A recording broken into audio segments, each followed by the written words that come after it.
11,440 కోట్ల రూపాయల ప్యాకేజీ ఇచ్చారు. దీనికి కేంద్రానికి మనస్ఫూర్తిగా ప్రత్యేకంగా ప్రధానమంత్రి నరేంద్ర మోడీ గారికి ధన్యవాదాలు తెలియజేస్తున్నాం. అదే మరిగా కేంద్రంలో ఉండే స్టీల్ మినిస్టర్ అయితే కుమారస్వామి గారు చాలా ఇంట్రెస్ట్ తీసుకున్నారు. వారే కాకుండా ఆర్థిక శాఖ మంత్రి నిర్మలా సీతారామన్ గారు ప్రత్యేకంగా శ్రద్ధ పెట్టారు. అందరి యొక్క సమిష్టి కృషి వల్ల ఇది ఈరోజు సాధ్యమైంది. దీనికి నేను వ్యక్తిగతంగా ఎన్డీఏ తరపున, ప్రభుత్వం తరపున కూడా, రాష్ట్ర ప్రభుత్వం తరపున కూడా మనస్ఫూర్తిగా అభినందిస్తున్నా. ఇది రాష్ట్రానికి ఒక ఇంపార్టెంట్ పరిశ్రమనే కాకుండా ఒక సెంటిమెంట్. విశాఖ ఉక్కు ఆంధ్రుల హక్కు, దీనిపైన ఉద్యమాలు జరిగాయి, ప్రాణ త్యాగాలు చేశారు. ఒక్క విశాఖపట్నంలో ఉండే నగరవాసులే కాకుండా సమైక్య ఆంధ్రప్రదేశ్ మొత్తం ఆందోళన చేసి ఆ రోజు తెలుగు జాతి సాధించుకున్నటువంటి ఉక్కు ఫ్యాక్టరీ ఇది. అందుకని ఎప్పుడు కూడా ఈ ఉక్కు ఫ్యాక్టరీని కాపాడుకోవాలని అన్ని విధాల ప్రయత్నం చేస్తూ వస్తున్నాం. 1996లో ఇదే మాదిరిగా ఇండస్ట్రీ సిక్ అయింది. ఆ రోజు నేను ముఖ్యమంత్రిగా ప్రధానమంత్రి వాజ్పేయి గారితో మాట్లాడి 1,650 కోట్ల రూపాయలు ఆ రోజు ఈక్విటీ ఇచ్చి మిగిలినంత లోన్ కూడా తీసుకుని ఎక్స్పాన్షన్ కానీ అదే మరి దాన్ని స్ట్రీమ్లైన్ చేశాం. అక్కడి నుంచి అంటే ఎప్పుడు ఈ యొక్క స్టీల్ ప్లాంట్కి ఇబ్బంది వచ్చినా ఆదుకునింది ఎన్డీఏ ప్రభుత్వం. ఆ రోజు ఇక్కడుంది ముఖ్యంగా తెలుగుదేశం ప్రభుత్వం, ఇప్పుడు ఎన్డీఏ ప్రభుత్వం. మళ్ళీ ఇలాంటి అనేక సమయాల్లో ముందుకు వచ్చి ఇవన్నీ చేశాం. గడిచిన 5 సంవత్సరాల్లో పూర్తిగా నిర్లక్ష్యం చేశారు. దానివల్ల కూడా చాలా ఇబ్బంది వచ్చింది. ఎన్నికల సమయంలో హామీ ఇచ్చాం. అదే సమయంలో ఈ స్టీల్ ప్లాంట్ని కాపాడుతామని చాలా స్పష్టంగా చెప్పి నేను ముఖ్యమంత్రి అయిన వెంటనే దీని మీద శ్రద్ధ పెట్టాం. అనేక మీటింగ్లు పెట్టాం. ఆ రోజు మీటింగ్లో ఎంపీగా ఉండే భరత్ గారు కూడా అక్కడికి రావడం, అక్కడ ఆయన కూడా రిప్రజెంట్ చేయడం. అదే మరిగా మేము ఒక మీటింగ్ కాదు, సిరీస్ ఆఫ్ మీటింగ్స్ జరిగాయి. ఒకరోజైతే రాత్రి 12:30 గంటలకు మీటింగ్ పెట్టాం. ఆ రోజు నిర్మలా సీతారామన్ గారు చాలా బిజీగా ఉండడం, మహారాష్ట్ర నుంచి లేట్ నైట్ రావడం. ఆ లేట్ నైట్ వస్తే కాదు మళ్ళీ నేను వెళ్ళాలి కాబట్టి ఆ రాత్రి అర్ధరాత్రి కూర్చొని సమీక్ష చేశాం.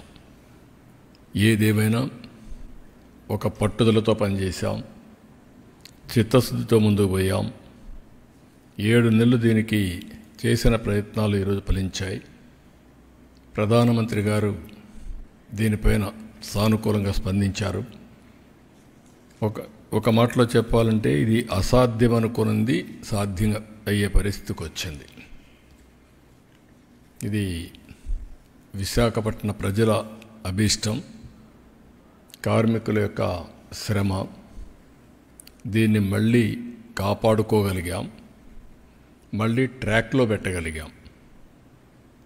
ఈరోజు 11,440 కోట్ల రూపాయలు ఈ ఇండస్ట్రీని రివైవ్ చేయడానికి ఇవ్వడం అనేది అరుదైన అనుభవం.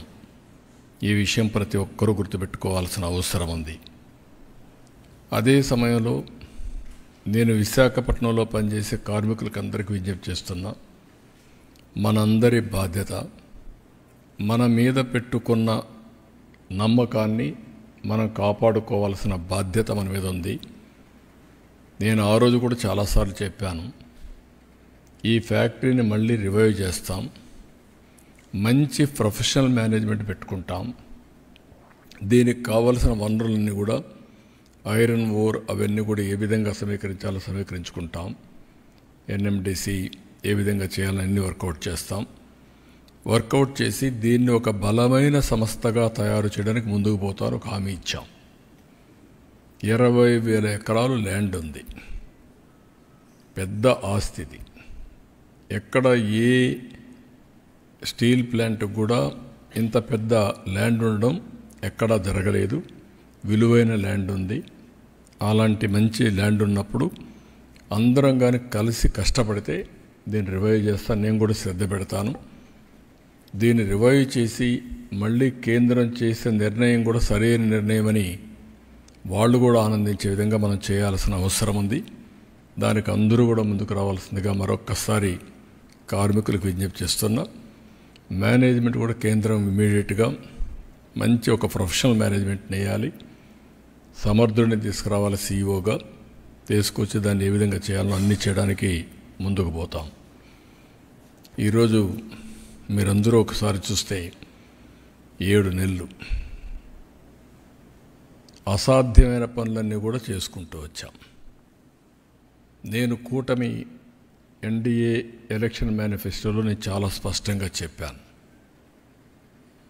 ఏదైతే ఎలక్షన్ మేనిఫెస్టోలో చేసిన పనులన్నీ కూడా చెప్పిన అన్నీ కూడా ఒకటి చేసుకుంటూ వచ్చాం. అమరావతి ఏకైక రాజధాని చెప్పాం. అమరావతికి 15,000 కోట్ల రూపాయలు కేంద్రం ఈఏపీ ప్రాజెక్టుల ద్వారా డబ్బులు ఇప్పించారు. అదే సమయంలో అవన్నీ కూడా గ్రౌండ్ అయ్యే పరిస్థితికి వచ్చింది. ఇంకొక పక్క పోలవరం పూర్తిగా నిర్వీర్యమైపోయినటువంటి పోలవరానికి 12,000 కోట్ల రూపాయలు డబ్బులు 12,157 కోట్లు ఇచ్చారు. రేపు మళ్ళీ దానికి డయాఫామ్ వాల్ ఫౌండేషన్ వేసే పరిస్థితికి వచ్చాం. ఏదైతే ల్యాండ్ ఇవ్వకుండా గడిచిన ప్రభుత్వం నిర్లక్ష్యం చేసిన దానికి రైల్వే జోన్ రాకుండా పోయే పరిస్థితికి వచ్చింది. వచ్చిన వెంటనే వాళ్ళకు అవసరమైన ల్యాండ్ ఇచ్చాం, క్లారిటీ ఇచ్చాం, పర్సూ చేశాం. రైల్వే జోన్కు కూడా మొన్నే ప్రధానమంత్రి గారు ఫౌండేషన్ వేసే పరిస్థితికి వచ్చారు. ఇలాంటి మీరు చూసినప్పుడు ఎప్పుడూ జరగిన పనులన్నీ కూడా మనం చేసుకుంటూ వచ్చాం. 7 నెలలు 4 లక్షల కోట్ల రూపాయల పెట్టుబడులకు ఒప్పందాలు జరిగాయి. మొన్ననే ప్రధానమంత్రి వచ్చినప్పుడు 2,08,000 కోట్ల రూపాయలకు ఫౌండేషన్లు కానీ ఇనాగరేషన్ కానీ వేసే పరిస్థితికి వచ్చారు. ఇంకొక పక్క విశాఖపట్నానికి ఉత్తరాంధ్రలో మేము ఏది చెప్పాము అవన్నీ కూడా ఈరోజు కార్యరూపం దాల్చే పరిస్థితికి వచ్చింది. ఒక పక్క టీసీఎస్ యువతకు ఉద్యోగాలు, ఇంకొక పక్క గూగుల్ని కూడా మెప్పిస్తున్నాం, ఎంఓయూ చేశాం. అది కూడా వస్తే data centre, artificial intelligence, data అనలిటిక్స్లో ముందుకు పోతాం. ఇక్కడి నుంచి సింగపూర్కి కూడా ఏదైతే సీ కేబుల్ వేసి ఇన్లాండ్ కేబుల్ ఒకటి సీ కేబుల్ వేసి అక్కడి నుంచి కనెక్ట్ చేసే పరిస్థితికి వస్తుంది. It is a great achievement అవుతుంది. ఇది కాకుండా మొన్ననే గ్రీన్ హైడ్రోజన్ ఒక పక్క ఎన్టీపీసీ జెన్కో జాయింట్ వెంచర్ కింద ముందుకు వచ్చారు. 1,80,000 కోట్లు ఖర్చు పెట్టే పరిస్థితికి వస్తుంది. ఇది కాకుండా ఇంకొక పక్కన మీరు చూస్తే ఏదైతే నిన్న మొన్న గట్టిగా చెప్పి ఇది చేశాం, ఆర్సీఆర్ మిత్తల్ అల్టిమేట్గా ఈ ప్రాజెక్టు 14 మిలియన్ యూనిట్లు, 14 million metric tons steel plant ఇది. దీనికి కావలసిన ఐరన్ ఓర్ అయితే గవర్నమెంట్ ఆఫ్ ఇండియాను ఒప్పించాం.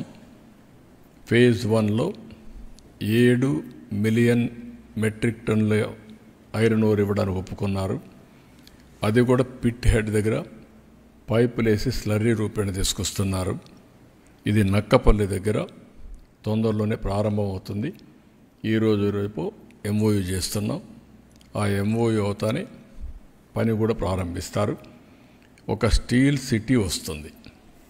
ఒక పక్క గూగుల్ మొత్తంగా డేటా సెంటర్ రావడం, ఇంకొక పక్కన మీరు చూస్తే ఆర్సీఆర్ మిత్తల్ ఈ ప్రాజెక్ట్ వస్తే విశాఖపట్నం అనకాపల్లి మొత్తం కలిసిపోయే పరిస్థితి వస్తుంది. One of the best project ఇది కూడా రాబోతుంది.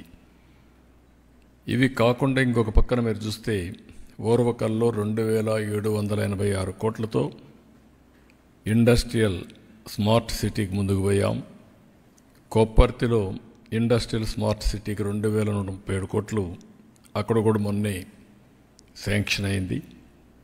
ఇంకో పక్క నక్కపల్లిలో ఈ స్టీల్ సిటీయే కాకుండా 14,000 కోట్ల పెట్టుబడులతో ఒక ఫార్మా సిటీ వస్తుంది, బల్క్ డ్రగ్ పార్క్ వస్తుంది. దీనివల్ల ఒక 70,000 మందికి ఉద్యోగాలు వచ్చే పరిస్థితికి వస్తాయి. ఇలాంటివన్నీ కూడా మీరు ఒకసారి చూసినప్పుడు ఇంకొక పక్కన మీరు చూస్తే ఒక 55,000 కోట్ల రూపాయలతో నేషనల్ హైవేస్ అన్నీ కూడా రాబోయే 2-3 సంవత్సరాల్లో పూర్తి చేస్తున్నాం. ఇది కాకుండా ఔటర్ రింగ్ రోడ్డు ఉంది, అది కూడా వస్తే నేను వారిని కోరింది ఏంటంటే 8 లేన్ రోడ్డుకే శాంక్షన్ చేయమన్నాం. అట్లా కాకుండా ఇప్పుడు మనం ఏదైతే ల్యాండ్ ఎక్విజిషన్ చేస్తున్నా ఒకటేసారి చేయాలని ఇప్పుడు గట్టిగా చెప్పాను. అది వస్తే అది కూడా అవుతుంది. ఇది కాకుండా ఇంకొక పక్కన మీరు చూస్తే అనేక టూరిజం ప్రాజెక్ట్స్ కూడా సూర్యలంక, శ్రీశైలం, రాజమహేంద్రవరం, సంగమేశ్వరాలయం ఇక్కడంతా కూడా 400 కోట్లతో ఒక టూరిజం కారిడార్ కూడా ఒప్పుకొని ముందుకు పోతున్నారు. ఇవన్నీ చూసినప్పుడు నేను మొన్న అందుకే మీటింగ్లో చెప్పాను, డబుల్ ఇంజన్ సర్కార్, డబుల్ ఇంజన్ గ్రోత్. ఎగ్జాక్ట్గా అదే జరుగుతూ ఉంది. ఇప్పుడు ఈ ఇయర్ జిఎస్టిపి గ్రోత్ రేట్ కూడా నిన్నే అనౌన్స్ చేశాను. 12.94%, 12.94%. ఇది 15% పైన తీసుకెళ్లాలని. 7.5 నుంచి 15% తీసుకెళ్తే 2 టైమ్స్ అభివృద్ధి చేయగలిగితే కన్సిస్టెంట్గా 2047కి 4.5 టైమ్స్ పర్ క్యాపిటా రాష్ట్ర సంపద పెరిగే అవకాశం ఉంటుంది. ఇది ఒక వినూత్నమైనటువంటి ప్రయోగం. ఒక మాటలో చెప్పాలంటే అది ఒకటే సంపద సృష్టించే మార్గం. ఈరోజు కేంద్రం అన్ని విధాల ముందుకొచ్చి ఈ ప్రాజెక్టులన్నీ స్టార్ట్ చేయడం జరిగింది. ఒక పక్క మనం చేయాల్సిన ప్రయత్నాలు మనం చేస్తున్నాం. ఒక పక్క నేను చాలాసార్లు చెప్పాను, అభివృద్ధి సంక్షేమం రెండు కూడా పేర్లలుగా తీసుకెళ్తామని. అభివృద్ధి జరగాలి, డెవలప్మెంట్ వల్ల సంపద సృష్టించబడుతుంది, సృష్టించిన సంపద వల్ల ఆదాయం పెరుగుతుంది, పెరిగిన ఆదాయం వల్ల మళ్ళా కొంత డబ్బుల్ని అభివృద్ధి ఖర్చు పెట్టి ఎక్కువ డబ్బుల్ని మన సంక్షేమానికి ఖర్చు పెట్టే పరిస్థితి వస్తుంది. ఇది ఒకటే మార్గం, పేదరిక నిర్మూలన. అదే మరి ప్రజల్ని ఎంపవర్ చేయడం, దానికి నాంది పలికాం. చాలా సంతోషం. 9-7 నెలల్లో మేము అనుకున్న ప్రయత్నాలన్నీ 1 by 1 సఫలీకృతం అవుతున్నాయి. ఇది ఒక విధంగా చెప్పాలంటే అసాధారణం అనుకున్నటువంటి కార్యక్రమాలను చేపట్టాం.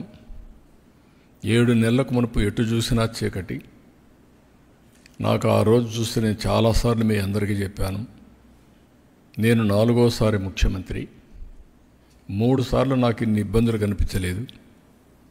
ఎటు చూసినా విధ్వంసమైన వ్యవస్థలు, ఆర్థికంగా ఎలాంటి వెసులుబాటు లేని ఆర్థిక వ్యవస్థ, అన్ని వ్యవస్థల్లో డబ్బులన్నీ కూడా ఎక్కడికక్కడ డైవర్ట్ చేసి మిస్యూజ్ చేసి కనీసం కేంద్ర పథకాలు కూడా నిర్వీర్యమైపోయినాయి. ఇప్పుడు అవన్నీ కూడా లైన్లో పెడుతున్నాం.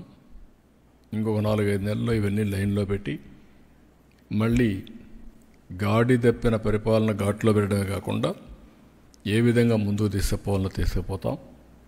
ఇన్వెస్టర్స్లో కూడా ఒక నమ్మకాన్ని కలిగించాల్సిన అవసరం ఉంది. ఇప్పటికీ ఒక నమ్మకాన్ని కలిగిస్తున్నాం, ఇంకా నమ్మకాన్ని కలిగించాలి. ఆ నమ్మకాన్ని కలిగించి మళ్ళీ 20 లక్షల ఉద్యోగాలు కల్పిస్తా ఉన్నాం. ఒక పక్క ఉండే ఉద్యోగాల్ని కాపాడాలి. అదే విశాఖపట్నం స్టీల్ ప్లాంట్లో మీరు చూస్తే దగ్గర ఈ స్టీల్ ప్లాంట్ కానీ సిక్ అయితే చాలా సమస్యలు వస్తాయి. కాబట్టి ఒక పక్క దీన్ని కాపాడుకుంటూనే ఇంకొక పక్కన 20 లక్షల ఉద్యోగాలకు ఏమేమి కావాలన్నా అవన్నీ వర్కౌట్ చేస్తున్నాం. ఇవన్నీ కూడా రాబోయే రోజులు ఇంకా మెరుగైన ఫలితాలు వస్తాయని చెప్పి తెలియజేస్తూ కేంద్రాన్ని ప్రత్యేకంగా ప్రధానమంత్రి గారికి అభినందనలు, ధన్యవాదాలు.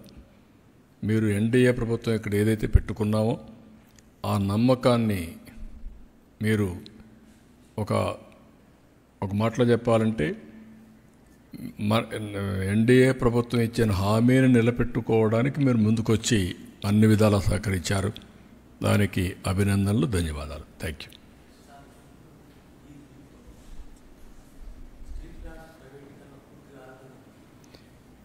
స్టీల్ ప్లాంట్ ప్రైవేటీకరణ సమస్య రాదు. ఇప్పుడు రివైవల్ ప్యాకేజ్ ఇచ్చినాక మనం చేయాల్సిన పని, దీన్ని ఏదో ఇచ్చారు కాబట్టి మేము మా ఇష్ట ప్రకారం చేస్తామంటే ఎవరైనా సరే హెల్ప్ చేస్తారు. నేను అందుకే చాలాసార్లు చెప్తున్నాను, కేంద్రానికి చాలా రాష్ట్రాలు ఉన్నాయి. ఆంధ్రప్రదేశ్లో మనకు ఒకే స్టీల్ ప్లాంట్. మనం కూడా కష్టపడకుండా దీన్ని రివైవ్ చేయకుండా అడుకొక్కసారి మీరు చేయాలి అని చేస్తే ఇది tax payers money. Tax payers money సమర్థవంతంగా మనం ఉపయోగించుకోవాలి. కేంద్రం చేసే నిర్ణయాలు కానీ, ప్రాపర్ సీఈఓని పెట్టడం కానీ, అందరూ కలిసి సమర్థవంతంగా పనిచేయడం కానీ ఈరోజు మీరు చూశారు. ఆర్సీఆర్ మిత్తల్ 14 మిలియన్ మెట్రిక్ టన్నుతో స్టీల్ ప్లాంట్ పెడతానంటున్నాడు. 1,50,000 నుంచి 1,70,000 కోట్ల రూపాయలు అవుతుంది. ఒక స్టీల్ సిటీయే కడతా ఉంటున్నాడు. ఇది ఎంత మొత్తం కలిసి 2 లక్షల 2 మిలియన్ 3 మిలియన్ అనుకుంటా. టోటల్ ఇన్స్టాల్డ్ కెపాసిటీ 7.3 మిలియన్ యూనిట్లు. ఇప్పటి వరకు 3నే రన్ అయ్యేది. ఇప్పుడు రెండు ఫర్నేసులు రన్ అవుతున్నాయి. మొన్న 1,600 కోట్లు ఇచ్చిన తర్వాత 2 ఫర్నేసులు, అంత మునుపు ఒకటి కూడా లేదనుకుంటా. కొన్ని రోజులు ఆగిపోయింది. షట్ డౌన్ చేసే పరిస్థితికి వచ్చినప్పుడు 2 చేసి అక్కడి నుంచి స్టార్ట్ చేశారు. ఆ 1,650 కోట్ల రూపాయలు ఇమీడియట్గా ఇచ్చారు. కాబట్టి మళ్ళీ ఐరన్ ఓర్ అప్పిప్పించారు.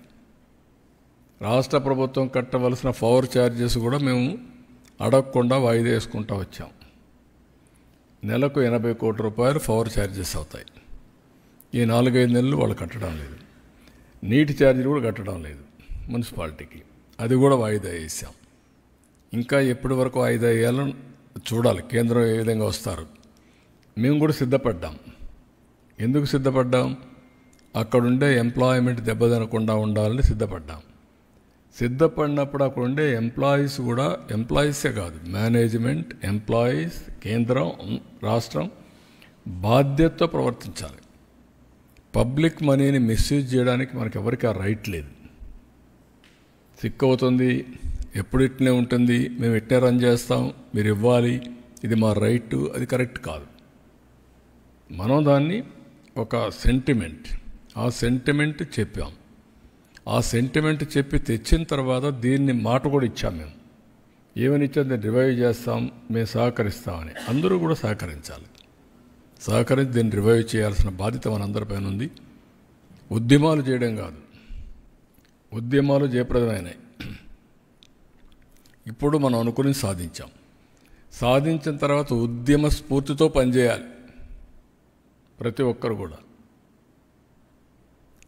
ఒక్క ఎంప్లాయీస్ పనిచేస్తేనే సాధ్యం కాదు. మేనేజ్మెంట్ సరిగా లేదనుకోండి, ఉద్యోగస్తులు పనిచేసే లాభం ఏంటి? మిస్మేనేజ్మెంట్ ఉంటే. కాబట్టి ఇక్కడ పెట్టాల్సింది సమర్థవంతమైన మేనేజ్మెంట్ తీసుకురావాలి, నిర్వహణ సమర్థవంతంగా చేయాలి. దేశంలో ఇదేం కొత్త కాదు. 300 మిలియన్ మెట్రిక్ టన్నులు స్టీల్ ప్లాంట్స్ రావాలని చెప్పి ప్రధానమంత్రి గారు కోరుకుంటున్నారు. అలాంటప్పుడు ఇది 7.3, ఇది పక్కనే మనకు ఒక 14 మిలియన్ మెట్రిక్ టన్నులు స్టీల్ ప్లాంట్ వచ్చే పరిస్థితి వస్తుంది. ఇవన్నీ వచ్చినప్పుడు మీలో కూడా ఆ స్పిరిట్ రావాలి, ఆ స్ఫూర్తి రావాలి. That is where they have to work it out. All of us has to work as a team. అది టీమ్గా వర్క్ చేసి సాధిస్తాం.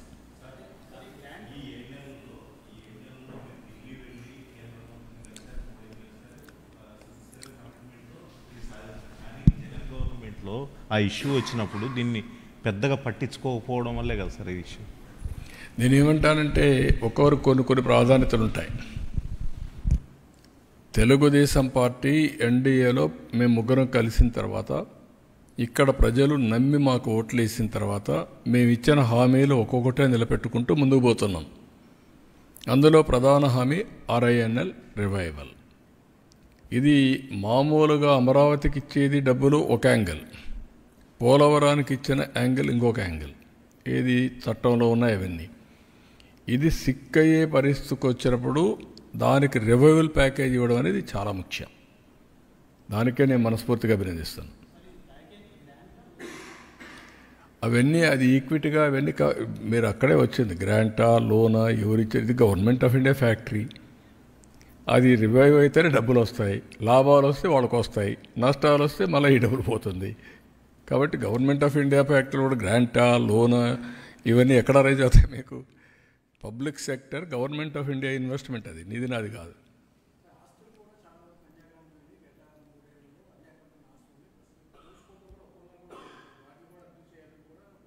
ఏది కొరియన్ స్టీల్ కంపెనీ గురించి గతంలో న్యూస్ వచ్చింది. ఇప్పుడు అవన్నీ అయిపోయినాయి కదా. ఇప్పుడు ఈ ప్యాకేజ్ ఇచ్చినాక అవన్నీ ఏమున్నాయి? ఇంకా మనం అన్నిటికీ ఫార్మాలిటీస్కి పోయి లేనిపోయిన ప్రాబ్లమ్స్ తెచ్చుకోవడం కంటే ఇచ్చిన అవకాశాన్ని సద్వినియోగం చేసి నేర్చుకోవాలి. పాజిటివ్ థింకింగ్ నేర్చుకోవాలి. రేపు అందుకే స్వచ్ఛ భారత్ పెట్టా మీ అందరికీ పెట్టింది. ముందు మైండ్ మార్చుకోమన్నా. మీ స్వచ్ఛత మైండ్లో నుంచి ప్రారంభం కావాలి. తర్వాత మీ బాడీలో నుంచి ప్రారంభం కావాలి. మీ ఇంట్లో నుంచి ప్రారంభం కావాలి. మీ పరిసరాల్లో చేయాలి. తర్వాత మీరు పనిచేసే ప్లేస్లో స్టార్ట్ కావాలి. అప్పుడే స్వచ్ఛత వస్తుంది. మన ఆలోచన బుర్రగానే చెడిపోయిందనుకో, ఎంచోపైన రంధ్రాలు ఎట్ట పెట్టాలని ఆలోచిస్తే రంధ్రాలే కనపడొస్తాయి. అది మానేయండి. ఇంకా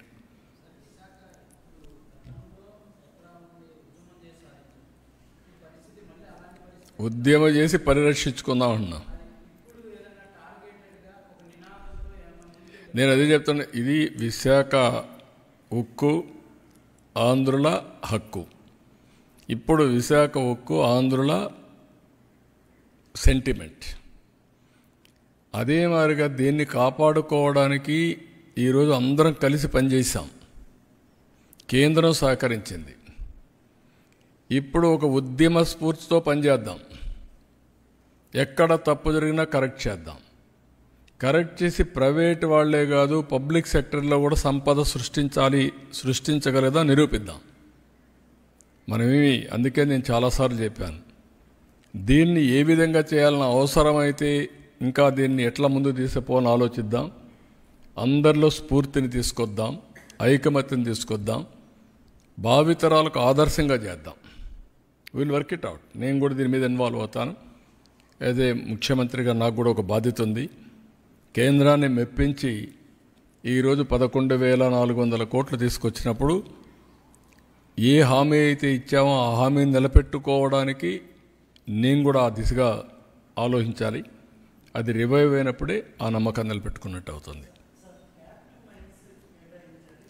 నేనేమంటానంటే ఎవ్వరికి సమాధానం అంటే ఇప్పుడు గవర్నమెంట్ ఆఫ్ ఇండియాలో ఏమైందంటే మన రాష్ట్రంలో ఉండే ప్రాజెక్టు కూడా ఒక మైనింగ్ ఉంది, మేజర్ మైనింగ్. అది కూడా నేను ఇవ్వడానికి ఎవరికంటే వాళ్ళకి ఇవ్వడానికి వీలు లేదు. అది కూడా పబ్లిక్ ఆక్షన్లోనే పార్టిసిపేట్ చేసి వేయాలి. దానికి కారణం ఏంటి? ఇంతవరకు మీరంతా కూడా ఎక్కడికక్కడ లాలూచీపడి అమ్మేస్తున్నారు. ట్రాన్స్పరెన్సీకి రావాలి. ఆ ట్రాన్స్పరెన్సీ రావాలంటే ఓపెన్ ఆక్షన్ వేస్తేనే ఎవరు కావాలంటే వాళ్ళు పాడుకోవచ్చు. ఇప్పుడు ఆ ఓపెన్ ఆక్షన్లో ఎవరు పాడుతున్నాం? NMDC, even mining corporation of Andhra Pradesh, private public అందరూ పోటీ పడుతున్నారు. పోటీ పడి మళ్ళీ వీళ్ళకి మైన్ ఇస్తున్నారు. ఇప్పుడు మీరు చెప్పినట్టు కేంద్రంలో 11,400 కోట్లు ఎవరి డబ్బులు? ఇది కేంద్రం డబ్బులే కదా, ఏదో ఒక విధంగా మీకు డబ్బులు ఇచ్చారు కదా, దానికి దీనికి సంబంధం ఏంటి? ఒక పాలసీ పెట్టుకున్నప్పుడు ఆ పాలసీని చేస్తున్నప్పుడు కాదు నా కోసమే పాలసీ మారుస్తామంటే ఎక్కడ మారుస్తారు? వాళ్ళు ఇది ఇప్పుడు వచ్చింది కాదు, సమర్థవంతంగా పనిచేయడం కోసం ఒక పాలసీ తీసుకున్నారు. ఇప్పుడు ఆర్సీఆర్ మిత్తలు పెట్టాడు, వాళ్ళకు కూడా ఓపెన్ మార్కెట్ ప్రకారమే ఇస్తున్నారు. ఆ ఓపెన్ మార్కెట్లో ఏ ఐరన్ ఓర్ అయితే ఇస్తారో అది కూడా వీళ్ళకి ఇస్తారు. ఎందుకు మనం కంపీట్ చేయకూడదు? మనకు 20,000 ఎకరాలు మీకు ఫ్రీగా ఇచ్చాం, ఎప్పుడో పెట్టిన ప్లాంట్ ఇది, ఎందుకు మనం వాళ్ళతో పోటీ పడలేము? ఎందుకు కంపీట్ చేయలేము? That is the spirit you have to take. వాళ్ళకేది ఫేవరబుల్గా ఇవ్వడాలి కదా ఐరన్ ఓర్, వాళ్ళకు అట్లా ఇస్తారు, మనకు అదే ఇస్తున్నారు. ఇచ్చినప్పుడు సేమ్ రేటుకి వచ్చినప్పుడు ఎందుకు మనం కంపీట్ చేయకూడదు అంటా నేను. కంపీట్ చేయాలి. That is where I'm asking.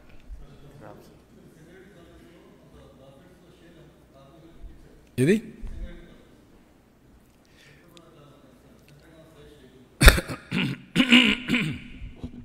చాలా మోడల్స్ ఉన్నాయి. అక్కడ ఇచ్చింది అది డిఫరెంట్ అకేషన్. ఇక్కడ మెయిన్గా మేనేజ్మెంట్ రావాలి, తర్వాత ప్రాఫిట్స్ వచ్చినప్పుడు ఏం చేయాలో ఆలోచించాలి. అక్కడ నేను చేసింది అప్పట్లో దగ్గర 25 years బ్యాక్ అనుకోండి, 20 years back, 25 years almost all 95-2000 మధ్యలో చేశాను. ఆల్మోస్ట్ ఆల్ క్లోజ్ అయిన ఫ్యాక్ట్ ఇది సింగరేణి కాలరీస్.